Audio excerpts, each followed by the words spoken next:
நன்றாற்றலிலும் தவறு உண்டு, அவரவர் பண்பறிந்து ஆற்றா கடை. நாம் நல்லவன் நினச்சி சில உதவிகளை செய்வோம், கடைசியில் அவனாலேயே நம்மளுக்கு ஆபத்து வரும். நல்லவன் எவன்னு பார்த்து தான் உதவி செய்யணும். இதுதான் இந்த குறளில் சொல்கிறார். ஒருத்தன் என்ன பண்ணியிருந்தான், ரொம்ப கஷ்டப்பட்டான். ஒரு 1000 ரூபா பணம் கொடுங்கன்னு எல்லாத்தையும் கேட்டு பார்த்தான். நான் ஏதாச்சும் தொழில் செஞ்சு பொழைச்சிக்கிறேன்னு. ஒருத்தனும் கொடுக்கல. பார்த்தான், கடவுள் தானே படைச்சாரு, கடவுள் தானே நம்ம வாழ வைக்கிறாரு, கடவுள்கிட்டே கேட்போன்னு கடவுள் அட்ரஸ் தெரியல. சரி, போஸ்ட் மாஸ்டருக்கு எல்லாம் தெரியுமே அட்ரஸ்ன்னு போஸ்ட் மாஸ்டருக்கு எழுதலாம். இந்த கடவுள் கார்டியன் ஆஃப் போஸ்ட் மாஸ்டர்னு பேரை போட்டு அந்த ஒரு அட்ரஸே போட்டான். இந்த மாதிரி ஒரு பைத்தியமொழி பெயர்ப்பானு நினச்சி அவர் பார்த்தா அது பரிதாபப்பட்டு உடனே ஆஃபீஸில் உள்ளவங்கள்ட்ட ஆளுக்கு 10 5ன்னு போட்டு ஒரு 900 ரூபா காசை அனுப்பி வச்சார். அவன் பார்த்தான், அடுத்த லெட்ரு கடவுள்கிட்ட போட்டான்.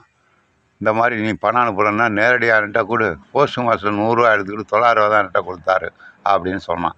நாம் நல்லது செய்ய போய்